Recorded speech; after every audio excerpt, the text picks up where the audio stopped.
안녕하세요. 평생학교 시청자 여러분, 임상심리 전문가 박윤정입니다. 반갑습니다. 자, 이번 황혼 육아 강의의 마지막 강의 주제는요, 새로운 황혼 육아로 거듭나라입니다. 자, 그동안 황혼 육아에 마음 챙긴 기법을 적용해 보기도 하고, 뇌과학을 기반으로 똑똑한 손자녀를 어떻게 키워야 되나 여러 방법들을 좀 알아봤는데요. 자, 이번 강의에서는요, 현명한 조부모로 깨어있는 자신으로 살아가는 방법, 이걸 한번 제가 소개해 드릴게요. 손자녀도 손자녀지만 우리 조부모님들의 깨어있는 삶, 이것도 중요하니까요.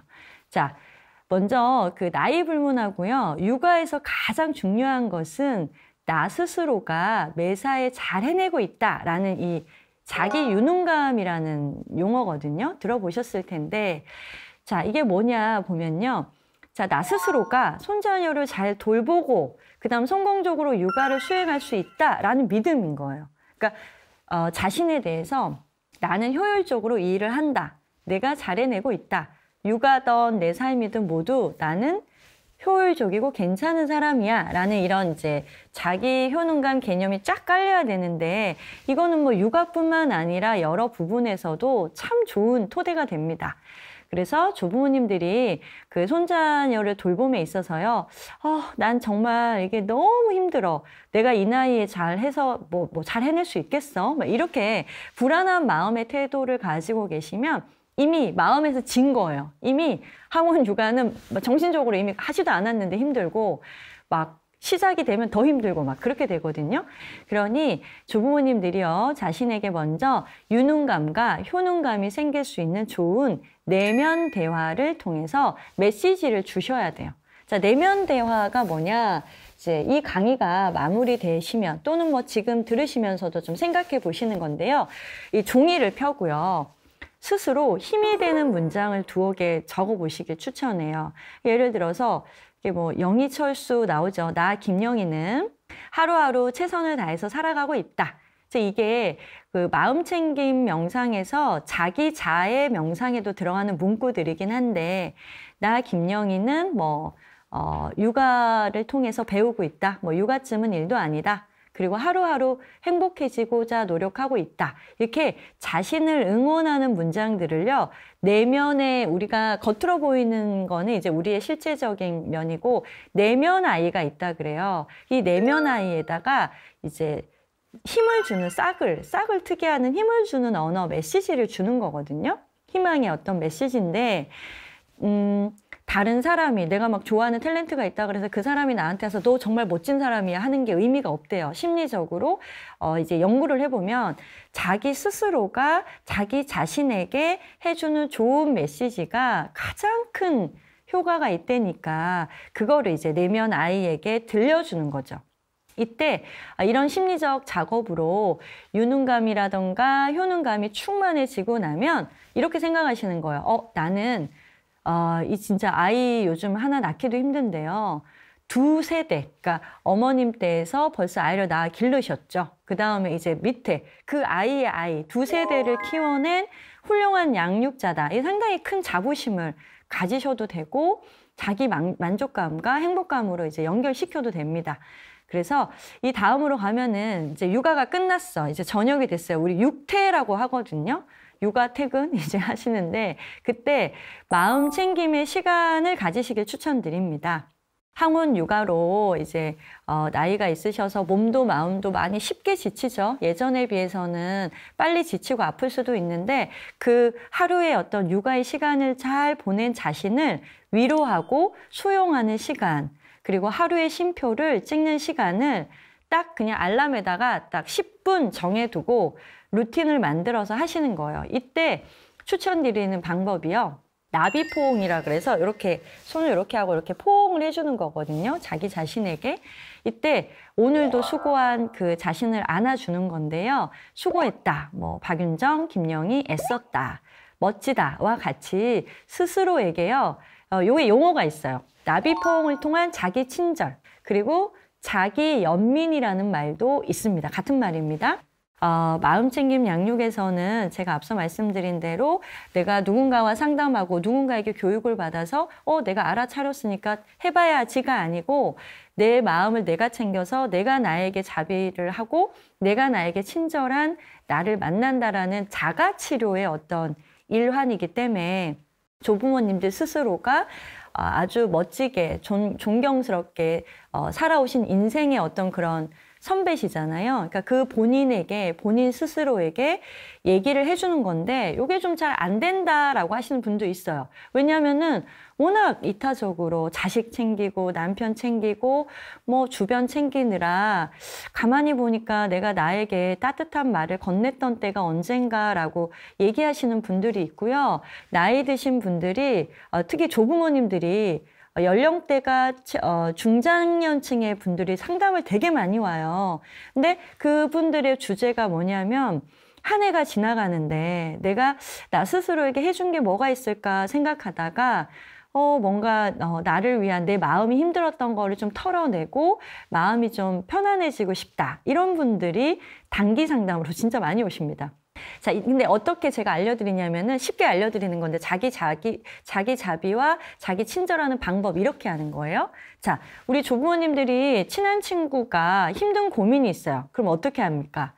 야, 너 되게 힘들었구나. 괜찮아. 야, 내가 있으니까 힘내. 사랑해. 이렇게 그냥 자동으로 나오잖아요. 그죠? 그거를 나 스스로에게 하는 거예요. 내 안에 내면의 아이가 막 울고 있기까지는 아니어도 뭔가 힘겨움에 처해 있다. 또는 하루하루도 똑같습니다. 하루를 아침부터 저녁으로 보면 너무 열심히 치열하게 그 행위 모두 막 목표 중심적으로 살아온 나 자신에게도 어떤 그 위로 좋은 어떤 메시지를 친절하게 건네는 거예요. 그래서 영희야, 오늘 하루 종일 너무 애썼다. 달콤하게 내가 내 친구에게 말하듯이 이런 말들을 편안한 음악을 들으면서 말을 하면 내면의 아이가 상당히 편안해지고 이게 이제 우리는 과학적이어야 되잖아요. 뇌라던가 어떤 심장 박동수, 스트레스 호르몬 이 모든 것들이 정상 레인지에 오고 자율신경계 모든 것들이 편안함을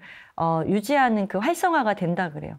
그러니 친절하고 따뜻하게 나를 돌보면서 마음 근력, 그 다음에 내 마음의 어떤 따뜻한 불씨들을 지펴서 하루하루 나를 만나고 또 하루의 힘든 나를 또 보내주고 하는 작업을 하시면 좋겠습니다.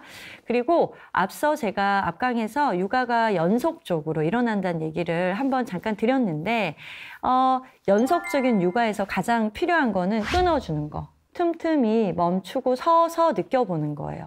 그러니까 이 여유가요, 뭐 여유가 있어서 여유를 찾는 게 아니거든요. 그러니까 행복한 사람들에게 행복해지는 방법이 행복해지고 나서 행복감을 느껴라 이게 아니라 행복감을 느끼는 연습을 하게 되면 행복해진다는 말이 있듯이 마음의 여유도요. 내가 할 일 다 해놓고 한 3일 있으면 여유가 있겠네 이게 아니거든요. 여유가 있는 시간과 그 쉼표에 그 할당량을 주셔야 몸도 이제 관성이라는 게 있어요. 몸과 마음에는. 그러니까 지구가 자전을 하듯이 내가 내 마음을 쓰는 습관이라던가 관성적인 부분에서 막 고갈적으로 많이 쓰시던 관성이 있는 분들은 이 여유 찾기가 제일 어려워요. 그 사람들에게 알려주는 방법이 마음 쉼표 찍기. 그리고 손자녀들에게 키우는 이 조부모님들에게도요. 어떤 이제 마음에 대해서 인위적으로 그 시간을 정해놓고 그때 딱 가서 이 작업을 하고 그러고 나서 느껴보면 확실히 달라진 나를 만난다고 하니까 조부모님들 꼭 해보시기 바라고요. 자, 마지막으로요. 자, 마음챙김의 기본 원리 중에 하나. 자, 생각은 사실이 아니다라는 말이 있어요. 이게 어떤 말이냐면은 생각은 그냥 생각일 뿐이다. 팩트, 실제 사실이 아니다라는 걸 스스로 다시 한번 자각해서 알아차려 보는 건데 사실 많은 생각들, 괴롭히는 생각들, 힘든 생각들이 사람들을 지치게 할 때가 있는데요. 그 잡념들이 사실은 보시면은 이제 뭐 조부모님들 같은 경우도 학원 육아에서 오는 스트레스뿐만 아니라 뭐 친구, 대인관계에서의 갈등, 그 다음에 뭐 미래 이제 노후에 대한 불안 등등등 또는 뭐 경제적인 부분에서의 걱정 등등등 하루에도요 이 우리의 마음의 마음 공격을 상당히 많이 받고 살고 있거든요.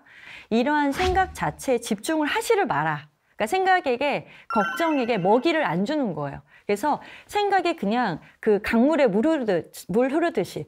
저도 이 그 기법을 할 때는 이렇게 얘기를 하거든요. 조부모님들 지금 머릿속에 떠오르는 생각들을 떠올르세요. 그 다음에 이 생각이 빠르게 내려가는 그 어떤 개울가의 물처럼 막 빨리 내려간다고 생각해라. 흘려서 저기 내려가서 이제 기억이 안 난다 할 정도로 생각을 흐르게 그냥 해라. 생각의 흐름을 막지 마라라고 하거든요.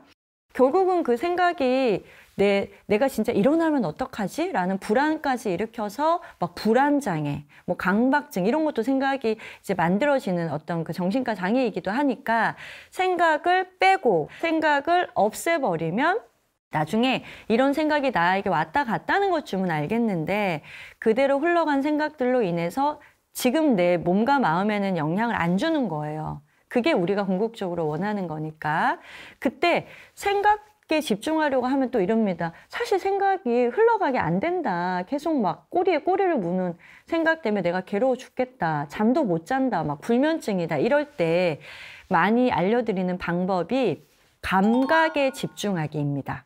그러니까 생각이 잘 정리가 안 될 때는 오감 있잖아요. 청각이라던가 시각, 그다음 미각, 그다음에 뭐 체감각, 뭐 여러 가지 촉각 이런 감각에 집중하는 활동을 하면 그 연구를 해봤더니 생각하는 게 쑥 줄어들었다고 해요. 예전에는 뭐 새소리 듣고 뭐 이런 거 하면은 좋다 그랬었거든요. 물론 좋은데 그리고 뭐 식물이나 자연으로 들어가면은 시각적으로 봐서 좋다 이랬는데 이게 진화 내각에서는 심리학에서는 같이 하라고 합니다. 그리고 실제로 식물을 안 키워도 식물 그림을 봐도 뇌가 똑같이 활동한대요. 그러니까 새소리 나는 청각의 노래를 틀고 그 다음에 이제 그 나무 그림에 그 화면을 띄우고 그 다음에 체감각에서는 뭐 조격을 하신다거나 따뜻한 뭐 히터를 이제 튼다거나 그러면은 시각과 청각과 체감각이 같이 공감각으로 같이 이렇게 지금 자극이 되잖아요. 그럴 때 어떤 그 마음에 집중하는 거 있죠. 감각에 집중하는 게 훨씬 효과가 커진다고 하니까 뭐 예전처럼 정말 막 그 숲에 가야 되고 이런 게 아니래요, 실제적으로. 그러니까 그런 것들을 활용해서 우리 조부모님들이 온전히 자신에게 집중하고 그 다음에 생각의 영역이 현저히 줄어드는 그런 몸과 마음이 진정한 휴식 모드로 가는 마음 챙김의 어떤 그런 질적으로 좋은 육아의 시간들을 보내보시기 바랍니다. 그리고 항원 육아 강의다 보니까 그동안 항원 육아에서 조부모님들이 힘들었던 영혼들마저 이런 마음 챙김 작업을 통해서 쉬어가게 하시면 어떨까 생각해 보면서 제가 이제 긴 호흡으로 달려왔는데 마무리를 해보도록 하겠습니다. 자, 강의 시청해 주셔서 감사드리고요. 이게 마무리하도록 하겠습니다. 감사합니다.